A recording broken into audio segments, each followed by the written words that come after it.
Welcome to AINdebrief, where we take a look back at the most important aviation news stories of the past week by AIN editors who covered them. I'm AIN Alerts editor Chad Trotvetter. In this week's episode, we'll hear from AIN London-based editor Charles Alcock on business aviation flight planning during the COVID-19 crisis.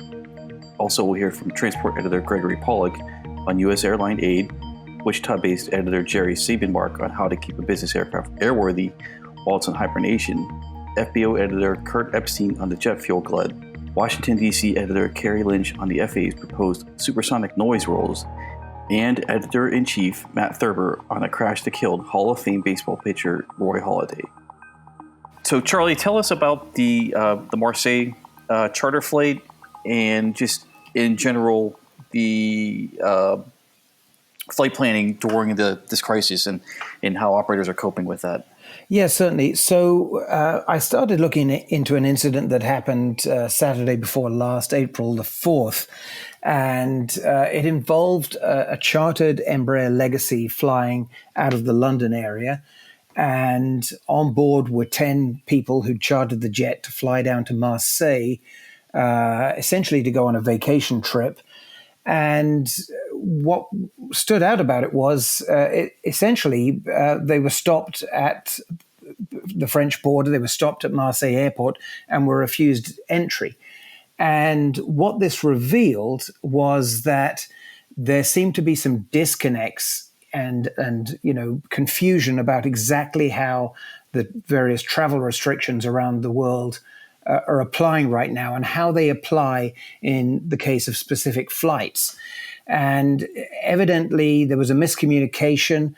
Whoever chartered that jet or whoever was operating it for them wasn't aware that the passengers going on what was essentially just a leisure trip would simply not be allowed to enter the country and move around because the country is under lockdown. And at face value, you might say, well, that's just a matter of personal poor judgment. This is not really the right time, most would say, to be going on vacation in the middle of a crisis like that.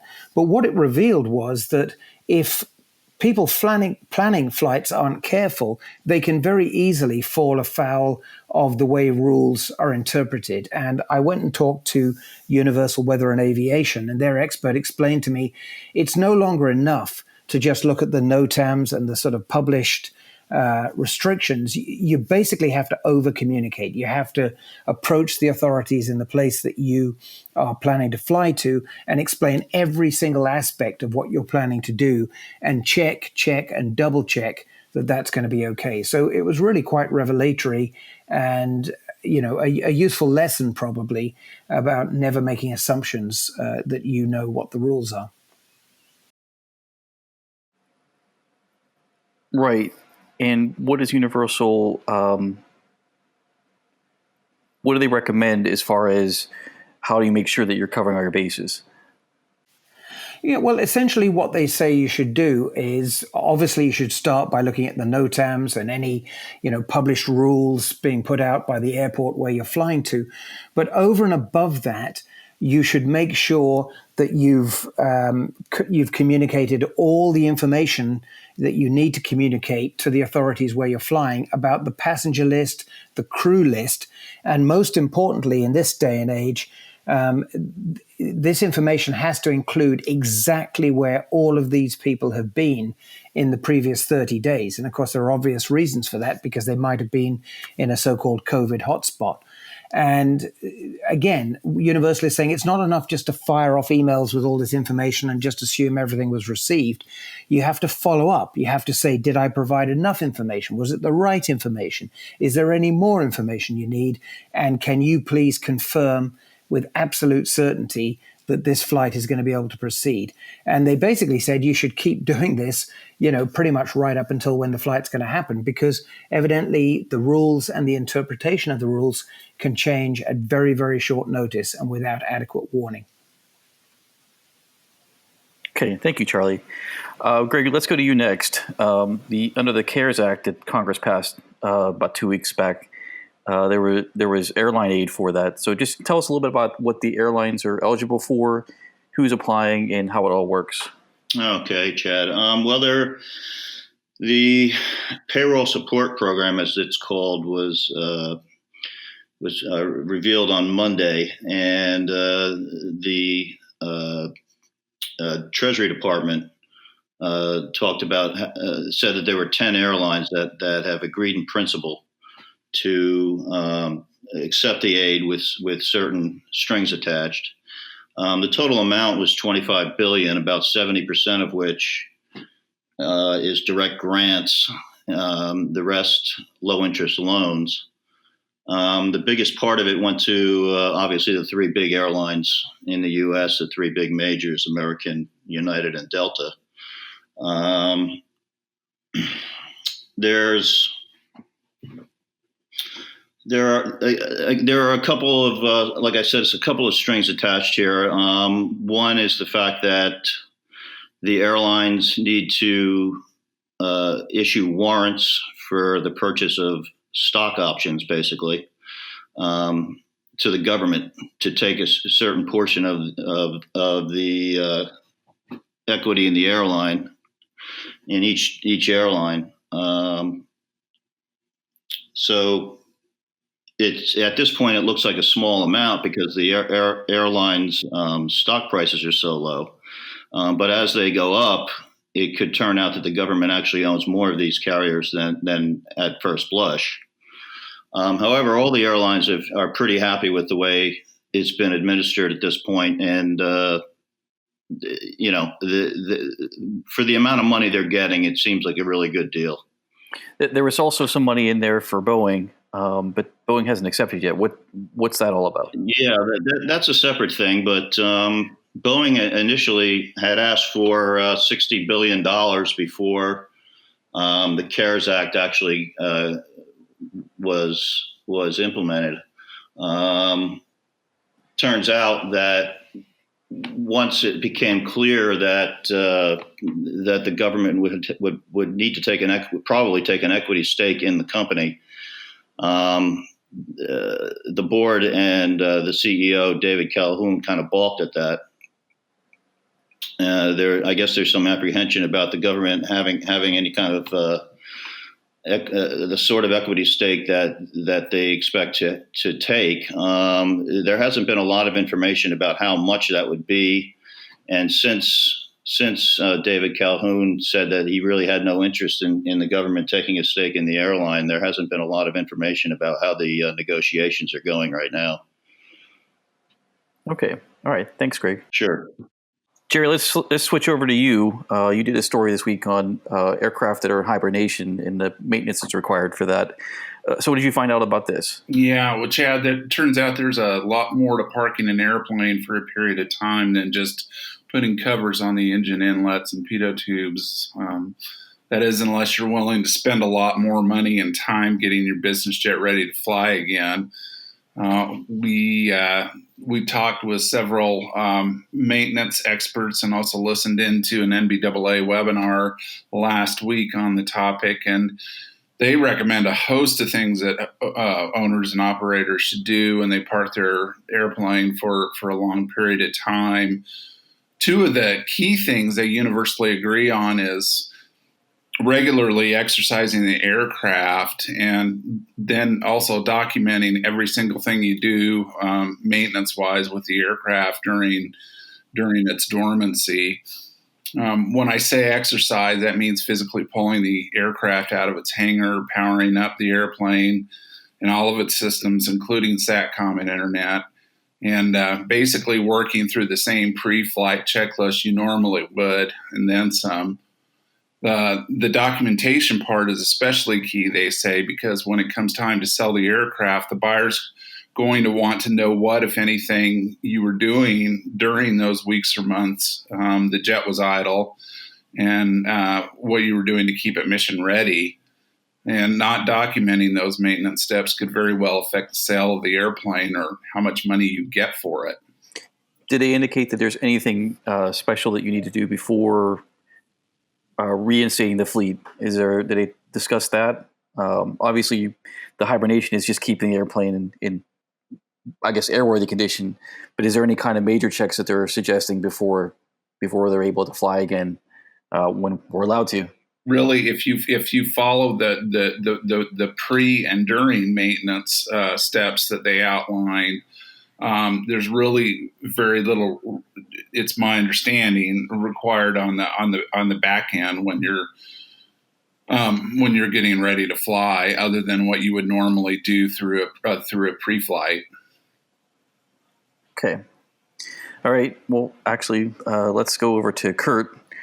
Kurt, you did a story on the jet fuel glut. There's a lot of jet fuel being produced, but not a lot being burned. So what's the situation there? Well, Chad, if you've been out driving over the last couple of weeks, you've seen some pretty astounding gas prices at the fuel pumps.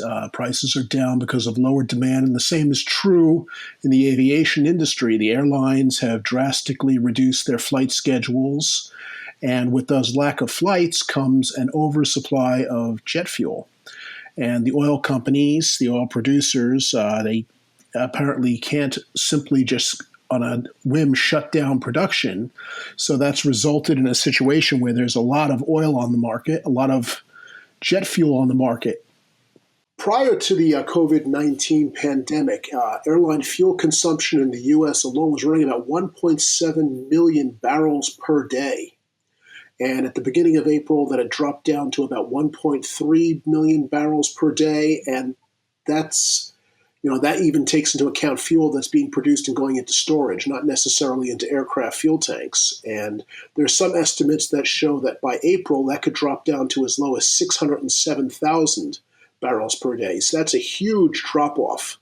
And that means that there's going to be a lot of fuel unless the fuel production is significantly curtailed. And there was some negotiations about this earlier this week with Russia and Saudi Arabia, which should be good news for the oil companies, I suppose, not necessarily for the end users, but in cutting down production. But there's some estimates that say there's less than 20% of the land-based fuel storage in the U.S. for jet fuel that remains empty. So what happens if they run out of room? That's a good question. If they run out of room, they run out of room. They can't take deliveries, and it backs up somewhere along the system. Probably oil tankers, right? There's oil tankers, whatever they can do. But right now, as it's been explained to me, that you have the oil producers on the spot market are incentivizing customers to buy now to try and alleviate some of that glut. And they're offering discounts for them to do that. So there's some special things that FBOs have to do too, right? As far as FBOs go, the advice has been for them to curtail their delivery orders, and you don't want fuel standing around. So basically, the NATA has issued some guidance to FBOs that may have fuel that sits around longer than normal as to what they need to do as far as fuel quality to make sure it's good before it goes into the aircraft.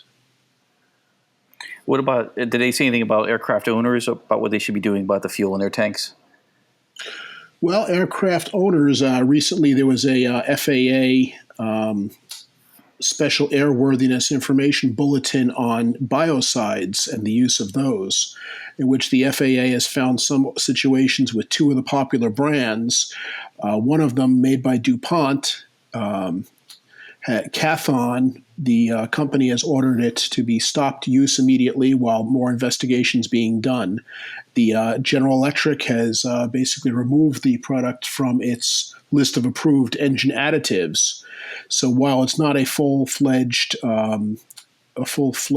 withdrawal of these products, there is some caution, and they are doing research trying to find out if there's any effects on what's going on with these. But these products are used normally as biocides to kill off any microbial contaminations in the fuel tanks.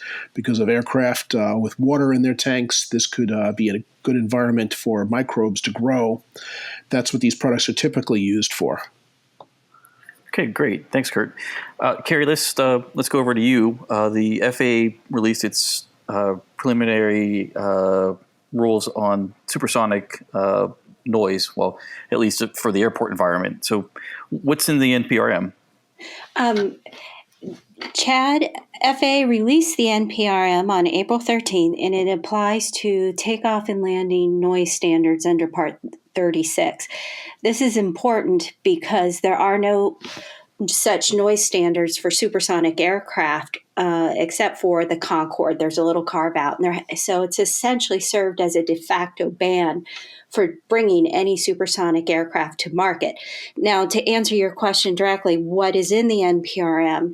It would create it's a baseline NPRM. So the first parameter for supersonic aircraft, it would create a supersonic level 1, which would apply to aircraft that weigh up to 150,000 pounds and can fly up to Mach 1.8.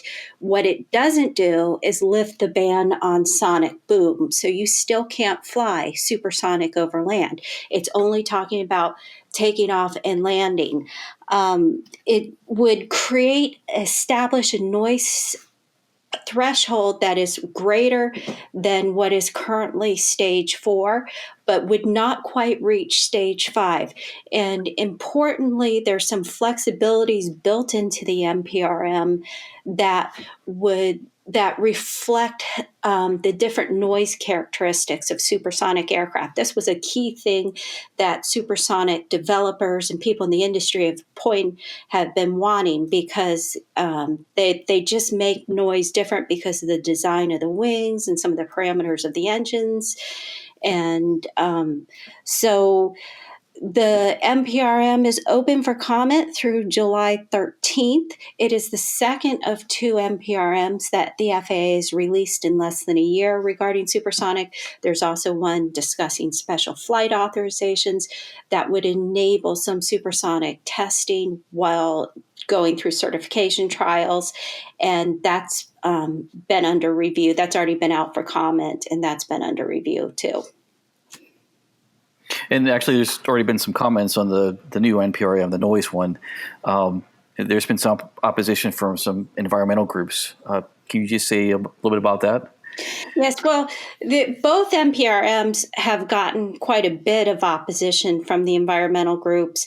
And it's not specific to the content within it. In other words, it's not specific that it is greater than stage 4 or the specifics to that. It's more the basis that they do not want supersonic aircraft flying, period. They think that instead of bringing new supersonic and noisier what they call noisier aircraft to market, FAA should be worried about quieting the existing fleet and, actually probably less operations. And they're worried about the increase of fuel burn.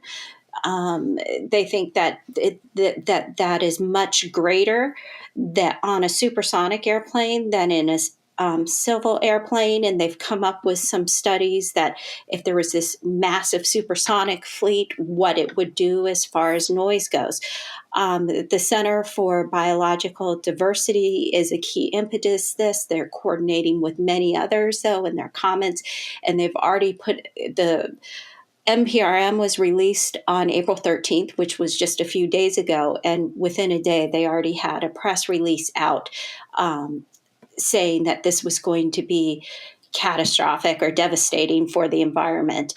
The industry, on the other hand, has not yet commented. They're going through the NPRM to see exactly whether it'll be workable and doable. I know NBA came out and just welcomed that it is, taking that first step towards bringing back supersonic. Okay, great. Thanks, Carrie. Matt, let's hop over to you. The NTSB came out with its probable cause on the Halladay crash, which is it was a Major League Baseball player who crashed his A5 amphib in Tampa area. So what did the report say? Well, Chad, yes, the National Transportation Safety Board released a factual report on the Roy Halladay accident from November 7, 2017, in which unfortunately he died. So a factual report is basically just all factual information, and it's an indication that they're pretty close to releasing the probable cause, but they haven't yet released the probable cause. Okay, but what did the report say then? So there were a few interesting points that the report brought up. The airplane, the Icon aircraft A5, is a light sport amphibious airplane, and it's I've flown it before. It's a good airplane, and what the report pointed out, some of the interesting facts that they found was that the A5 actually has basically a black box that records a lot of information. The engine also has its own recording system, so they were able to get a lot of data, and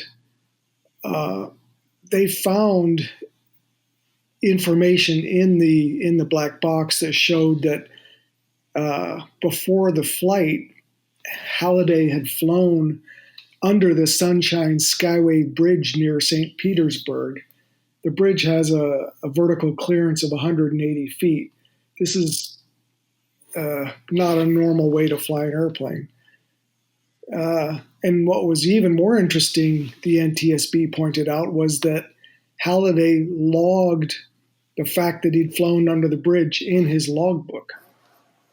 The other interesting facts were that he had a lot of prescription drugs in his system. The toxicological report cited that he had zolpidem, which is also known as Ambien, a sleep aid, amphetamines at a fairly high level, morphine, fluoxetine, which is an antidepressant, baclofen, a muscle relaxant, and hydromorphone, an opioid pain medication.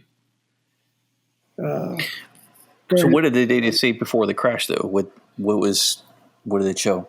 So the data showed that before the crash, there were quite a few fairly unusual maneuvers being flown. The airplane's not certified for aerobatics, and at least one maneuver did exceed aerobatic limits. But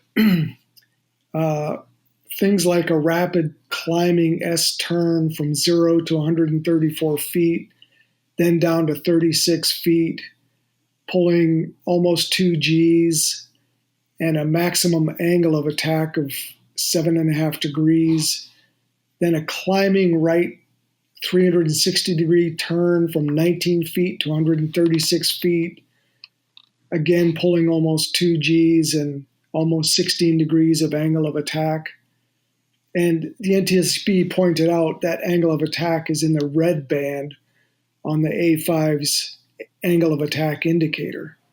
And the final maneuver was a climbing right turn from 210 feet and 81 knots with a rapidly increasing load factor to 1.9 Gs, then angle of attack increasing to 15 degrees.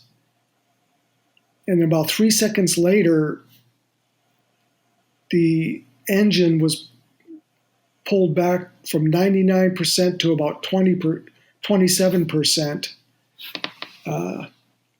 and decreased engine speed from almost 5,400 RPM to 2,261 RPM, slowing the airplane down to 54 knots, and then at 358 feet with a very low energy state, the report said.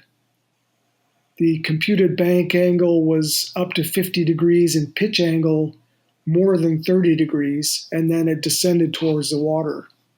And the airplane disintegrated when it hit the water? Is that right? It broke apart. It didn't disintegrate, but it was only 4 feet of water. But 2 commercial fishermen were watching these maneuvers. One of them saw it impact the water at a 45-degree nose down, wings level attitude, and the report said that Halladay died of blunt trauma, and contributory was drowning. Wow. Okay. All right. Thanks, Matt. Thanks for listening to AINdebrief. Another podcast episode will air next Friday. In the meantime, go to www.ainonline.com for the latest news from AIN.